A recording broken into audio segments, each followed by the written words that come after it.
à toutes et à tous et bienvenue sur la chaîne partenaire de la JC, Le Temps d'un Café. Aujourd'hui, je reçois Théo Charpentier. Bonjour Théo. Bonjour. Avec qui nous allons parler de son asso Europa. Alors Théo, avant de parler d'Europa, on va parler avec toi. Est-ce que tu pourrais te présenter à quelques instants et après évoquer ton asso? D'accord, ok. Ben, moi, je suis en master de droit immobilier, donc en master 1. Et je suis donc aussi vice-président de l'association Europa Toulouse. Et L'association Europa, Oui. Europa Toulouse, alors c'est tout simplement une association qui réfléchit aux problématiques européennes. Voilà. Donc on fait des cafés-débats, des soirées, des événements divers. On va faire une simulation et peut-être un voyage en fin d'année aussi. ça fait longtemps qu'elle existe cette asso ou non? Ça fait quelques temps maintenant, je crois. Ça fait une petite année à peu près. Elle avait été créée par deux personnes qui ne sont plus à la faculté maintenant. Et puis nous, on l'a reprise cette année avec un nouveau bureau, de nouvelles associations et de nouvelles actions tout simplement. Alors justement, tu parles de simulation, tu parles de café-débat. Il y a plein d'actions que propose Europa. Alors qu'est-ce que vous proposez d'autre, par exemple, pour les étudiants qui vont s'engager dans votre asso? Alors pour nos assos, pour nos membres dans l'asso, c'est surtout une grande famille en fait, l'association Europa Toulouse.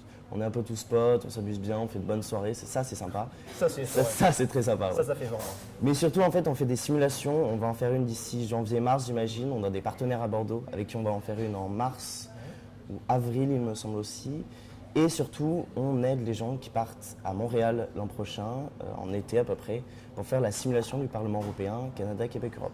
Alors justement, cette simulation-là, c'est la première fois qu'Europa s'en occupe ou non? Avant, il y avait une autre asso qui s'en occupait. Alors c'est pas exactement nous qui nous en occupons en fait. On aide surtout la délégation de Toulouse à aller là-bas.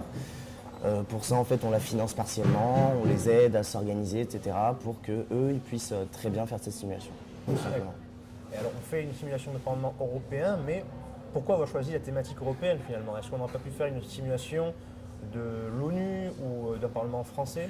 En fait toute cette idée vient justement de financer cette simulation. En fait cette simulation existe déjà depuis 20 ans, elle a été créée au Québec.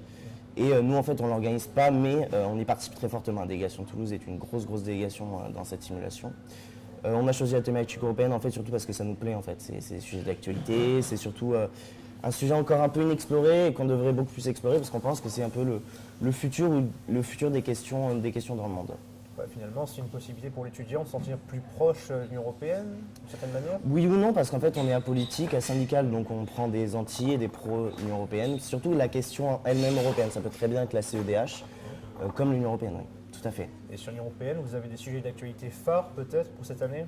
L'indépendance de la Catalogne? Ouais, ça c'est vraiment une vraie question qu'on va aborder. Alors futurement dans un café-débat, parce que c'est le plus simple pour nous.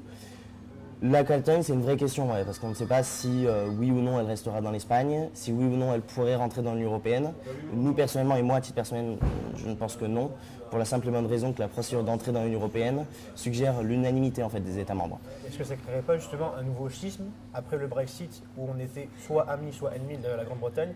Si jamais un pays européen ose reconnaître la Catalogne, et l'Espagne va mal le prendre, ça pourrait créer un gros problème. C'est vrai, c'est une vraie question non seulement d'Union européenne mais aussi de diplomatie entre États membres. Je pense que c'est la première raison pour laquelle les États membres ne s'en mêlent pas et que c'est seulement l'Union européenne qui ose un peu lever la voix contre les actions qui sont menées par l'État espagnol.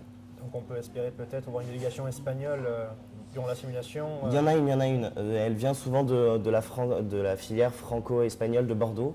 Je crois qu'elle est à Madrid cette année. C'est une grosse délégation aussi, une délégation espagnole. Il y a vraiment des personnes de toute l'Union européenne qui viennent. On peut espérer une délégation catalane? Je pense pas. Non, honnêtement, je pense pas. Bon, très bien. Bien, on arrive au terme de cette entrevue. Est-ce que tu veux donner un dernier mot pour les étudiants qui seraient intéressés par Europa et son projet? Surtout qu'ils nous suivent en fait sur les réseaux sociaux. Donc notre asso Europa Toulouse, on est sur Facebook, Instagram et Snapchat. Et surtout, venez avec nous à la SPEC. Les procédures de recrutement sont bientôt. On vous tiendra informé. La prochaine soirée, c'est quand? 2 novembre. 2 novembre. Ça, je le sais par contre. Le 2 novembre, je le sais. Parfait.